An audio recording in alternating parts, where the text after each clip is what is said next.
Just before I start my talk, I've been asked to say a few words about the liberty movement in general for the benefit of students who might be here for the first time. This conference is a fairly broad church of people, and many of us come from all sorts of different philosophies to get towards the liberty movement. So you'll find a lot of people here with diverging ideas and a lot of fodder for debate and discussion.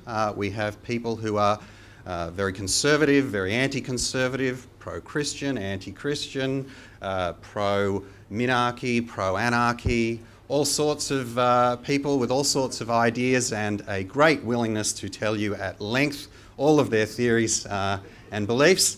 And so really do take advantage of that today. We have a lot of expert speakers, some from academia or industry, and there's a lot of people who know a lot of stuff here, and we also welcome hearing the ideas of bright young things who are learning about the liberty movement for the first time. So I hope you all enjoy yourselves. Without further ado, let me talk to you today about the progressive theory of discrimination. And every time I say progressive, just assume that's in inverted commas.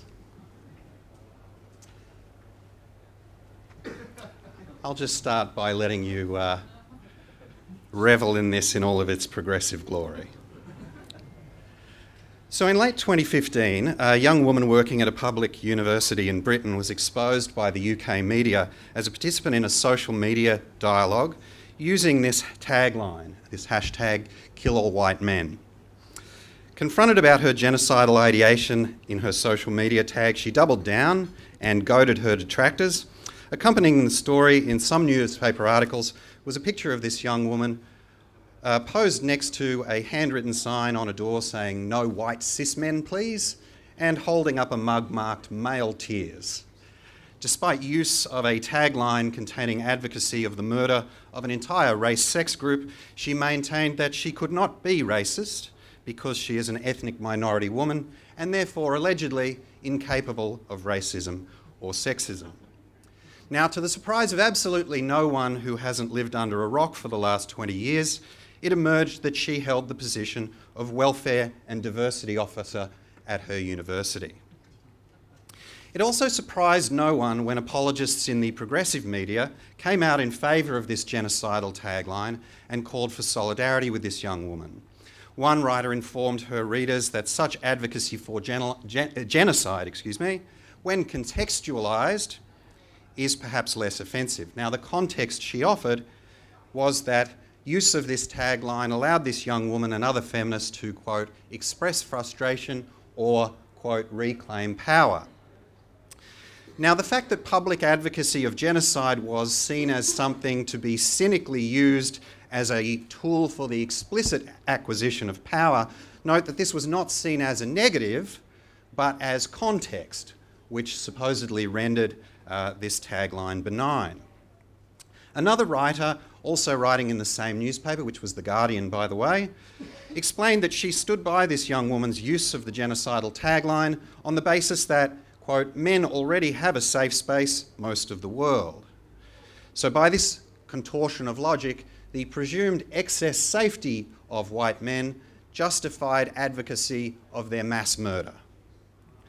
Now, for good measure, that second writer opened her article by approvingly repeating in the first line of a radical feminist tract on her desire to, quote, destroy the male sex. But so as not to give her readers the wrong impression, she made sure to inform them that I don't think like this all of the time because I am nice. This being, of course, the new standard of niceness under the progressive movement, that one only supports genocidal ideation intermittently and not all the time. Now, in fact, this social media hashtag had already been socially sanctioned in the progressive movement for quite some time, and by the time our young welfare and diversity officer came on the scene, it was already in popular usage. So even before that particular controversy erupted, an assistant editor at the Independent newspaper and a regular columnist for that newspaper had given the tagline his seal of approval as a white male, expressing surprise that more women weren't using it. He proclaimed that this genocidal tagline was ironic and funny, and most importantly, quote, thought-provoking. For whatever reason, he failed to elaborate specifically on the thoughts provoked by the words "kill all white men," but I will allow you to use your powers of inference and deduction to imagine what that might be. Now, while this particular young man charitably rejected the literal mass murder of his own race and sex group, he was nonetheless able to maintain his progressive bona fides by endorsing the less extreme position that, quote, the most radical, the absolute most revolutionary political act a white person can do is shut the fuck up. Now, of course, not all progressive reporters were in favour of a tagline advertising a latent desire for racial mass murder. Citing the possibility of criminal prosecution for hate crimes, one commentator, writing for the New York Magazine, urged women who might have the, quote, understandable urge to use this tagline, nevertheless to avoid this possibility by using the alternative formulation, ban all white men.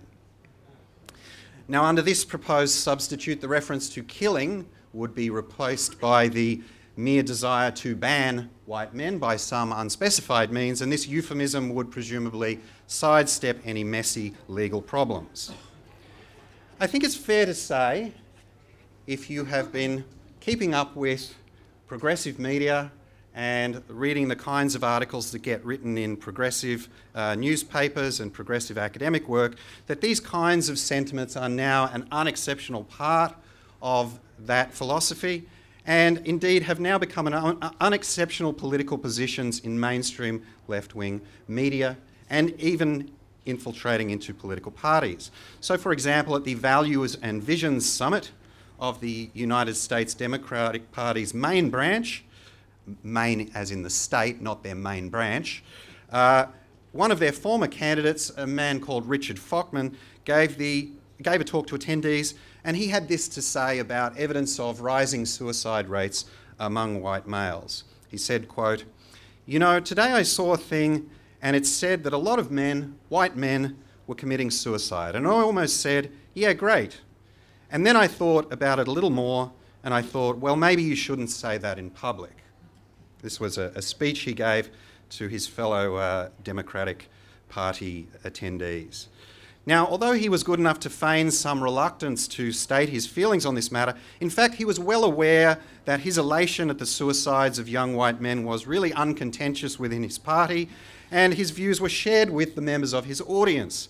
The reaction from a room full of his fellow party members was jubilant and triumphant laughter, just as he must have expected it to be. So this brings us to the progressive theory of discrimination and the rise of what many people have called the regressive left. Where has this group come from? Why have they established such a strong presence in left-wing institutions? And what is their end goal? So the progressive theory of discrimination has evolved through two main stages historically. So in the 19th century and the early part of the 20th century, progressivism was deeply interlocked with genetic ideas of hereditary inheritance of behaviours. Progressives sought to use the government as an instrument to improve the genetic stock of society through coercive social engineering programs. Differences in outcomes between racial groups were attributed to genetic causes, which was an offshoot of a more general tendency to interpret correlation between characteristics as cause. Now, if cultural factors were recognised as affecting outcomes at all, these were also generally attributed to genetic causes, and therefore culture was only a proximate cause, with the ultimate cause still being genetic. So in the older version of progressivism, correlation implies cause, race causally affects merits and outcomes, and therefore they conclude that outcome differences between groups, say race groups, etc., are due to genetic differences. Now, in the second part of the 20th century, what I'll call modern progressivism, progressives reversed a part of this philosophy but maintained other parts of it. They now rejected the view that race could have any direct cause on merits or outcomes, but they maintained the view that correlation implies cause effectively.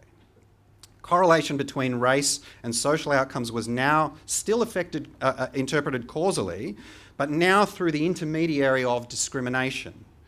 So in other words, if race is correlated with social outcomes, This is because those with poor outcomes are suffering from discrimination practiced by others. You can see the difference between these two versions of the philosophy. In the early part, there was a conclusion that race causally affects merits and outcomes. In the later part, a rejection of that view, but in both cases, correlation is interpreted causally. Now, the foundational belief of the progressive theory is this belief that race cannot properly be correlated with merits and outcomes. And another part of this is that any theory outside of these two alternatives is effectively inconceivable, that those are your choices.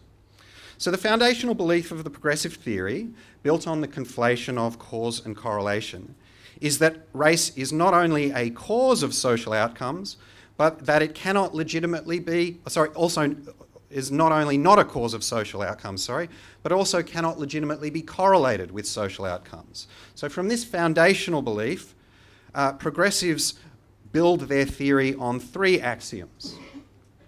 Now, these are axioms in the sense that they are taken to be non-falsifiable principles, and we will see that they are not subject to revision from empirical evidence.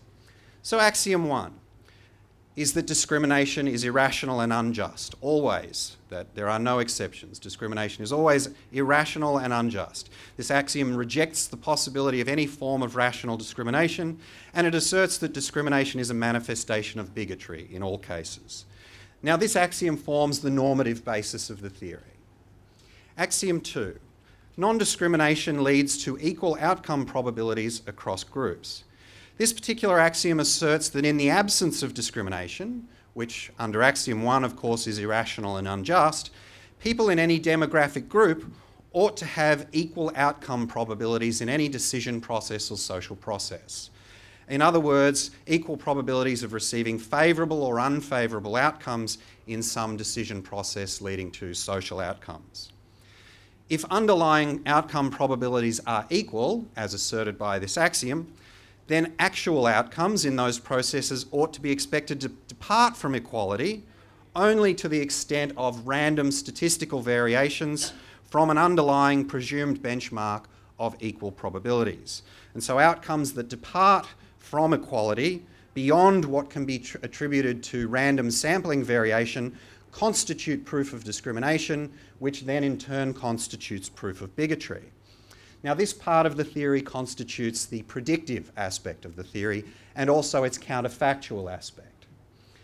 Now, axiom 2 predicts equal outcomes if people make rational, non-bigoted decisions, and so therefore, if this outcome doesn't emerge in social processes, the obvious response is to lower the merit standards for favourable treatment for target groups who are presently underrepresented in order to correct that problem that has been identified in the outcomes.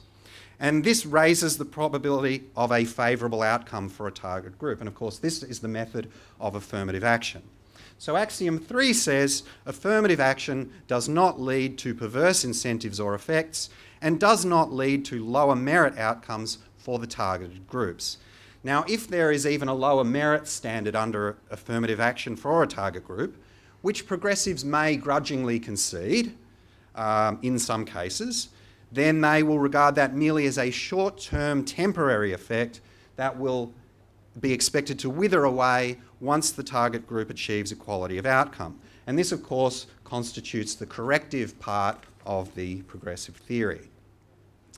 Now, during this particular talk, my goal is to describe the structure, motivation, and results of this philosophy, rather than offering you an alternative. In other talks and papers I've written, I've discussed in detail an alternative philosophy built on the analysis of rational discrimination versus irrational discrimination and informed via statistical theory. However, I won't be going into that in detail. What I will say is that all three of these axioms are demonstrably false. Each is built on a fundamental statistical error. So just very briefly, and without going into a lot of detail, axiom 1 is false because it fails to understand a very broad class of acts of rational discrimination that occur in certain cases that are built on correct application of statistical inference. Axiom 2 is false because even under non-discrimination in a decision process, correlation between characteristics, particularly correlation between demographic characteristics and observable merit characteristics used in the decision making does lead to unequal outcome probabilities, and in many cases very unequal outcome probabilities that are not even approximately close to equal. Axiom 3 is false because there are a whole host of known effects to affirmative action that are negative for the target group and the decision process as a whole. For example, there is known to be a lowering of the average merits of the target group that's selected for favourable treatment, and a resulting accurate, correct statistical inference of lower merits for that group, which supports more rational discrimination against them.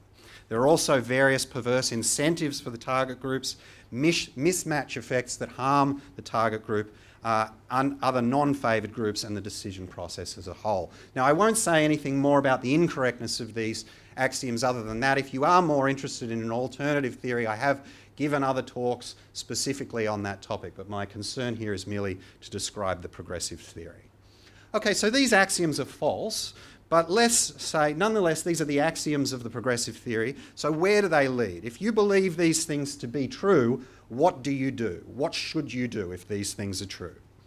Well, if you believe these axioms are true, these are the actions you take. First of all, you would obviously advocate for anti-discrimination laws and anti-discriminatory social norms, since discrimination is taken to be, in all cases, a manifestation of irrational bigotry. There are no exceptions to this principle. There is no acknowledgement of any class of rational discrimination problems, and therefore you use the word discrimination basically as a swear word. So you point at something and you scream, "That's discrimination." And now those two words basically end any discussion.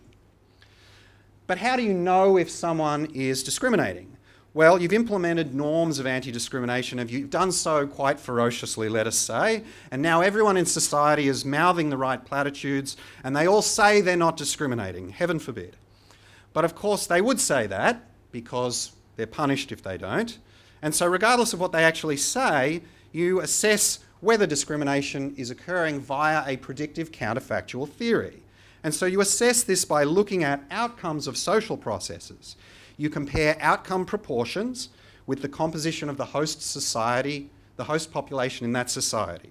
So you point out, for example, that this race or sex group is overrepresented in the set of CEOs, lawyers, doctors, MPs, or whatever, relative to this other group, relative to their shares in the host population.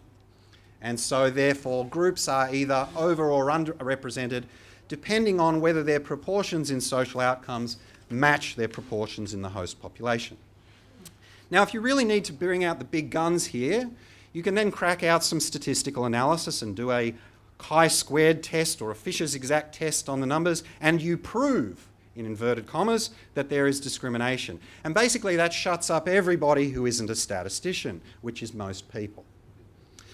Now, this is basically how anti-discrimination laws operate in our societies. Disproportionate representation beyond what is attributable to random sampling variation is taken as strong evidence or even proof of discrimination in a social process.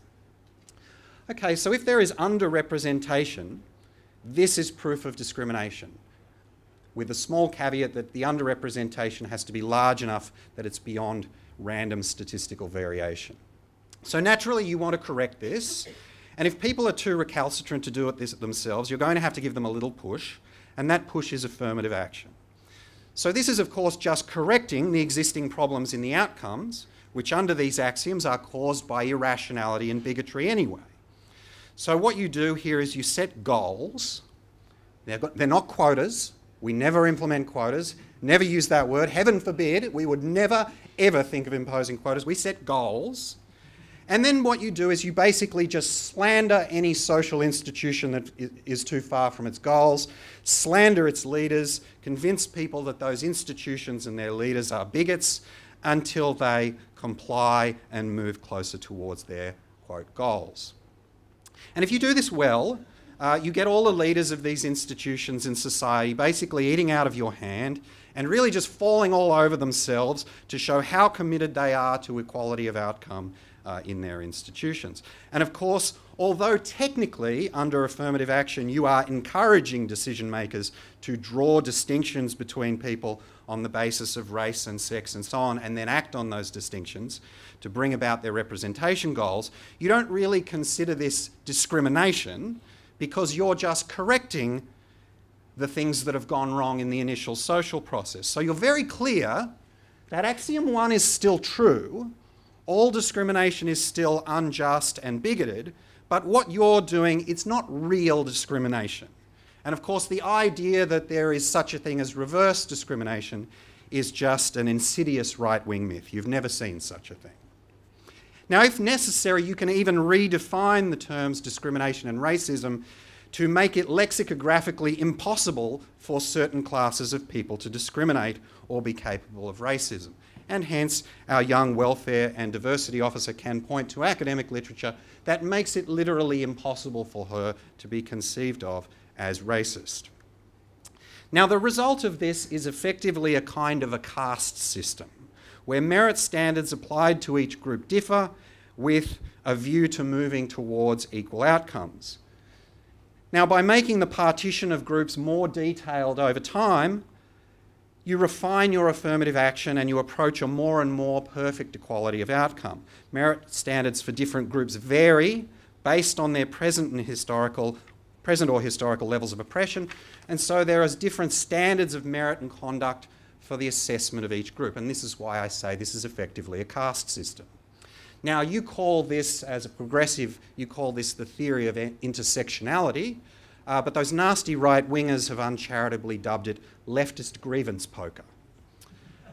So if you have the person of colour card in your hand, for example, you get some points, and if you have the lesbian card, you get a few more points, and if you have the disability card or the mental illness card, now you've got a really high hand that trumps a lot of other hands, and now you're in a really high caste in this society, if you like. And your interests are really important, and your opinions are very important, and the assessment of standards of what you ought to do is lower. And of course, this is merely just correcting the alleged bigotry existing in the existing society. Now, although this looks a lot like a caste system, of course, as progressive, you deny that that's what it is. The affirmative action is, of course, just temporary, and once equality of outcome is achieved, merit characteristics of groups that are relevant to the decision processes will converge, and so standards will go back to equality, and any temporary favouritism in the process will wither away. Just as leftists always tell us that bad things will wither away once everything is perfect and people start behaving as they should. So now you know what to do to drive out discrimination, get equal outcomes, and get rid of bigotry. This is the actions that you're going to take. And you work very hard, of course, and you put all this into practice, and there are anti-discrimination laws, anti-discrimination tribunals, courts of law have imbibed this stuff. It's saturated the schools, the university, the government, the corporations, and it is everywhere in society. And aside from a few strange recalcitrant statisticians and other strange oddballs, everyone now agrees how terrible discrimination is and that they would never discriminate personally, and they are horrified at the prospect. So then what do you see when you implement this? You are dominating every institution of society with this philosophy. So now what do you see? What is the empirical feedback that emerges from this action? Well, unfortunately, it is in large part failure. You observe that despite all of your efforts, still merits and outcomes seem to be systematically different across demographic groups, and they're still not equal. And it's been 50 years since the civil rights era, and you've been implementing all this stuff, and there's still massive inequalities of outcome. It's still not working. So achieving equal outcomes seems to require this enormous vigilance and this very heavy-handed intervention, and as soon as you take your foot off the pedal even slightly, this inequality of outcome emerges. Now, if you have a falsifiable scientific theory, this is the point where you might rethink your axioms in the light of this empirical feedback. But as I've said, these are taken as axioms, and therefore they are not subject to falsification. So what do you do to deal with this incongruous empirical evidence or various other criticisms of your philosophy, such as the theory of rational discrimination. Well, defenders of this paradigm, they adopt a standard defensive tactic, a defensive device that explains away criticism or feedback from reality that would threaten their moral or political program. It's very simple and it's very effective. Any criticism or empirical outcome not sanctioned by the paradigm is attributed to some underlying bigotry or bias. So if process outcomes occur that are not predicted by the paradigm, or they multiply in number, this refusal of reality to conform to the predictions of the theory simply means that there's more undetected bigotry. And boy, people were more racist than we first realised, more implacable, and we're going to have to try even harder. So this is attributed to more undetected bigotry. If public opinion is hostile to some new imposition of anti-discrimination law or philosophy, then this is proof of widespread bigotry or even a, quote, racist society. If public hostility amplifies, then this constitutes a, quote, resurgence in racism, and so on and so forth.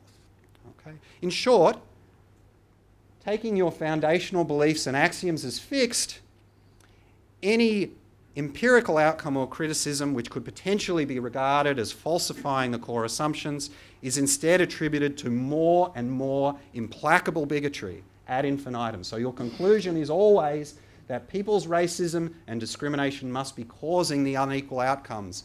And if you couldn't detect it, it must be even more insidious than you thought. And so then you're back to actions 2 and 3. Now this, of course, gives you a feedback loop.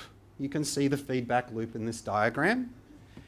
And therefore you start out relatively innocuously, but then you accelerate into more and more extreme actions. So the progressive theory starts out by criticising actual observable acts of discrimination, as it did in the early part of the civil rights era. When these run out and equality of outcome is not achieved, it starts criticising alleged implicit or subconscious acts of discrimination. And this gets a little bit more dubious because that's hard to see, it's in people's minds, but there is at least a theory of how this can be detected and an attempt to try to relate this to some empirical analysis. Okay? But it gets worse because in some cases where there's inequality of outcome, the situation, the decision-making situation, it is literally impossible for there to have been discrimination. For example, where decision-makers did not even have knowledge of the characteristics of concern when making their decisions and so lacked the requisite knowledge to actually discriminate even if they wanted to. So in these situations where discrimination is literally impossible, this is structural discrimination or institutional discrimination. And this is the category of discrimination that is asserted to exist when there is proof that there could not actually have been any act of discrimination.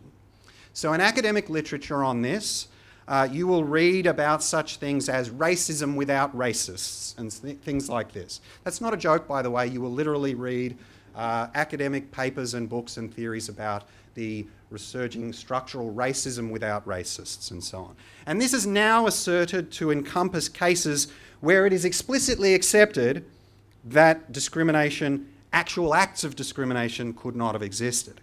And now finally, once you've got to this level, where you've now totally evicted yourself from reality and what you're doing is now a total intellectual fraud, people start saying, hey, hang on, how can there be structural racism without any racists? How can there be structural discrimination without any acts of discrimination? This is starting to now sound really dubious. And so this is the pièce de résistance.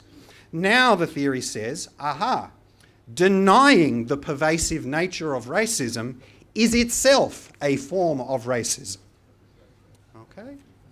And this is not a joke, by the way. If you read academic literature on measuring racism in society, I'm talking about peer-reviewed academic literature, these are the kinds of questions they ask in racism surveys, and the absence of belief in pervasive racism in society is defined as a form of what they call, quote, new racism. So you're now at the point where even to question the theory constitutes confirmation of the theory.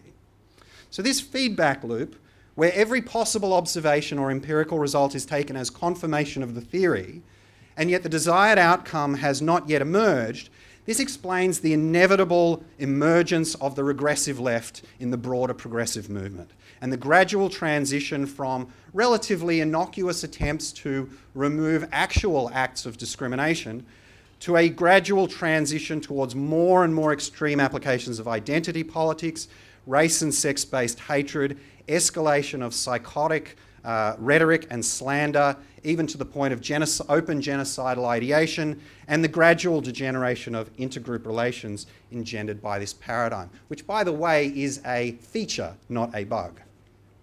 Okay?